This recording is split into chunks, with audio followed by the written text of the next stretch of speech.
topic here will be Nazi medicine after we viewed the film Nazi Medicine. For the most part, this screencast will use text. The text will be for discussion points in class. Um, so this is just come back from the ideas in Nazi medicine. The documentary seems to look primarily at the doctors. And so if we believe that doctors are healers, we put them on a pedestal. What is the importance of looking at the Nazi doctors and looking at them through a different lens? Yes, they're perpetrators of genocide, but how is a doctor perpetrating that genocide different from a soldier? Different from, let's say, a teacher committing genocide? I know that one sounds weird, but I encourage you to look up Pol Pot and look up his past. Anyway, does anyone have a criteria? So I want you to think about this question that you would like to see removed from society. So this one is asking you to come up with a criteria to identify a group of people. I know that sounds terrible, but it's key because the Nazis, the term artificial selection, which is looking at natural selection, the Nazis are artificially selecting the groups and the traits that they deem to be of value. And so this question is asking you to think about that. Develop a criteria, a trait. And if you're trying to weed that out from society, um, you know, what would that look like? And notice what you're doing is actually going up the pyramid of hate. And so you would be moving on to, the genocide, as a result of some of those choices. Anyway, let's go on. So this is me kind of just trying to lighten the mood here. Should short, darker in pigment and color be sterilized? So if you need a visual aid, you can look at your teacher. And of course, I'm using myself as an example in this situation. So hopefully nobody gets upset about the criteria because I'm trying to use myself in this situation. This next question is the same question, but it's about euthanize. So there is a difference between sterilization and euthanasia. In sterilization, it would say, okay, we're trying to weed out the short trait that this individual has. So we're going to force sterilization. That way you cannot reproduce. I will go on the record to say that my son is a little taller than I am, but not much. So if you wanted to weed that genetic imperfection, if it is an imperfection, you just get all of the short people to be sterilized. Somebody's going to be upset about the derogatory term short now. Anyway, and euthanasia would just simply be, well, we're just going to kill this guy. So your teacher would be killed because the genetics have been labeled in a certain way that has been deemed something that the state does not want.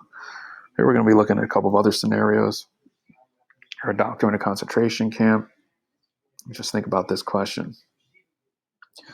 You're sterilizing 5,000 inmates. Are you guilty of crimes against humanity? Are you guilty of committing, genocide? If you're a doctor in a concentration camp, and you're sterilizing 5,000 inmates, why are you doing that? Are you making a conscious decision to do that? Is the state forcing you? Now you're a doctor in a concentration camp. You're euthanizing 5,000 inmates. And in this one, I've given you the language on crime against humanity. So widespread systematic attack. So if there's a system in place, so let's just say the 5,000 people that you're sterilizing, all of those individuals, you use the same method. That might be evidence that there's a system in place. It's a civilian population. Now, if this was during war and you were doing this would be a war crime because you would be targeting the enemy, depending on how you treat them, your enemy. But the difference between a war crime and a crime against humanity is one's happening during war and the other one is happening, not in war, or it could be happening in war, but it's how you treat your civilian population. So in this situation, I've euthanized 5,000 people. So I guess, guilty of murder, extermination. So if we're going to use sterilization, going back to the other question, here I'm sterilizing. I still have a system in place. Maybe 5, maybe 4, because it's maybe not forcibly transfer of a population. That might be difficult to kind of prove. 11, so I could be guilty of 11 for sterilization. Um, all right, were the Nazi doctors guilty? But just looking at the documentary, it brings up the issue of euthanasia. And if you're thinking that euthanasia is not something that society grapples with even today, this case had come out a couple of years ago, and the mother here was going to the state to ask for her daughter to be euthanized. So just try to put yourself in this parent's position. And there is a difference where the Nazis are forcing euthanasia, where this parent is making a decision. However, if the state has a law that says the parent cannot even request that, that's going to be the issue. And that seems to be the issue here, that does this woman have the authority, the right to go to the courts and ask for, to euthanize her child? And that's what's going on here. The Nazis, the difference here again, this is the government that's implementing sterilization and euthanasia. In this poster here, sterilization is liberation, not a punishment. So this is where it starts to become twisted here. To understand this poster, you have to believe that this child here is suffering. So it depends, I guess, on how you look at life, define life, and quality of life. The Nazi argument is that this child is suffering. And so since this child is suffering, you're actually helping this child out. So it's not a punishment because this child is suffering. So, if we're going to sterilize the parent, the future children of the parent, that is at the end going to lead to some sort of alteration of society. So, it's not going to be a punishment. This is going to be something that is beneficial to the state. So you can look at this two ways. Keep in mind, this is about sterilization, euthanasia, which is where they're eventually going to go. They're going to say, well, let's just euthanize the child here. Here we're talking about sterilization of the mom. They're saying it's not a punishment because we're going to prevent further suffering. Either way, the Nazis are making a judgment. They're making a determination about the quality of life. In this poster, they are looking at the financial burden. And what they're saying here is that the German state is being financially burdened by these two individuals. And if we took all of their medical conditions and we attached the money, a dollar amount to it, that could be problematic. If you want to do some simple math, let's just say this individual over the span of his life costs the German state through medication, hospitalization, and medical treatment, cost the state $1 million to keep this individual alive. The Nazis would say, well, that's just a burden. That is a waste. So this guy could have the blondest hair, bluest eyes. It's not going to matter. They're going to look at this individual and be like, well, he represents a burden. That's what they're doing here. They're attaching a dollar amount. Here we're looking at one of the laws, offspring with hereditary disease. So it's in 1933. Keep in mind, Hitler comes to power. So we're talking about 5-6 months after Hitler becomes chancellor that this law is on the books.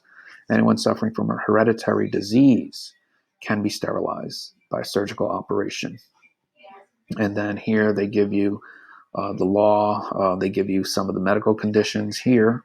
So if you're suffering from, schizophrenia, manic depression, you fit the description for sterilization. Now, how does this go about? Here we see applications for sterilization. So how are we going to go about sterilizing people with these conditions? And they give you a criteria. If the person is legally incompetent, has been certified, not 18, legal rep has the right to make an application. So the parent of the child can submit an application to the state to qualify that child for sterilization. Notice down here, they're also giving other people power to make that determination. Inmates, nursing homes, and I don't know what it said down there. It might have, let's see. Okay, don't know what that last part says.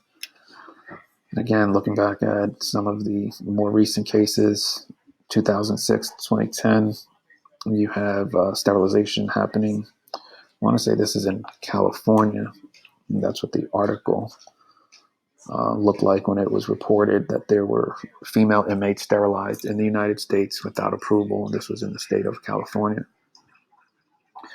So in class, we're going to be looking at some of the criteria, and this comes from the book, The Racial State, where they actually have some of the IQ tests questions.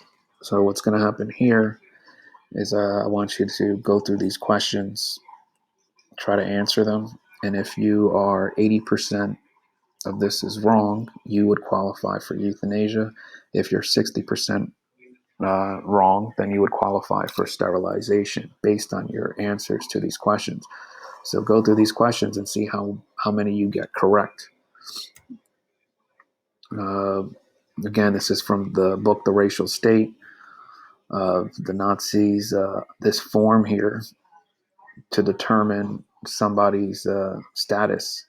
You know, like if you're a war hero and you suffer from those medical conditions, you probably would not be, you probably would not qualify, because they would say that your medical condition is not linked to your genetics, and the medical condition was actually caused through the war, which would be an honorable thing because you're doing something for the good of the state. So, you know, they want to get a sense of, you know, who the person is, the patient, are there relatives? So again, if you're concerned about the relatives, then you're concerned about the genetics. Is the person bedridden? Yes or no? Are they disturbed, under restraint? Like if the patient is strapped in a bed because they could cause harm to themselves or somebody else, if they're constantly in a bed, the Nazis are going to look at this and say, well, you have no function, you can't function, and you have no purpose within the state. So either, you know, definitely sterilization, but I think under those conditions, you would be up for possibly euthanasia, which is what I want you to do here. You're going to get a sheet, and this is, again, not to be offensive at all, but you have 3 patients here, and you are trying to figure out of the 3, which of the 3, which one survives, which do you sterilize, and which do you euthanize. And I know, again, this could sound like an offensive task, but it really gets into the conspiracy. It gets into the, you know, the fact that the Nazi doctors conspired, they worked together, they were making decisions about who lives and who dies. This is a famous quote here that comes up repeatedly in documentaries, where they're looking at, you know, the Nazis. They come from the socialists, they come from the trade unionists, the Jews, and in all situations, you're not saying anything because you're not a socialist, you're not a trade unionist, you're not a Jew. And then it says, then they came for me, and there was no one left to speak for me. So again, it's looking at the role of the bystander and the upstander. So this is part that I was looking at. Again, when we look at this assignment, you know, it's set up in a way to get you to really think about what the Nazi doctors were guilty of. So in this section here, this comes from the doctor trial, which was the trial that held the Nazi doctors accountable for their war crimes, crimes against humanity, and genocidal acts. Says here that there was a common design, you know, that there was a design. When you have an IQ test and you have a form and you are making a decision about who lives and who dies and who gets sterilized, then you have a common design. And you willfully and knowingly conspired and agreed to together. So, you know, somebody created this form, somebody created this test, and it's probably more than one, and the government has to approve it. So if all of that is happening, then all of you conspired and agreed together. And you did that to commit war crimes, crimes against humanity, and so on. Count 2. Again, it's looking at, now this one's looking at experiments. So here you see some of the experiments that are outlined here. Committed murders, brutality, cruelties, tortures, atrocities, other inhumane acts. And again, this is for the doctors participating. Count 4. So again, the assignment here was to get you to think about the questions and the common design that was established by the Nazi doctors. It ultimately led to the loss of life, the sterilization, and made a determination about who survives and who dies. And that's it.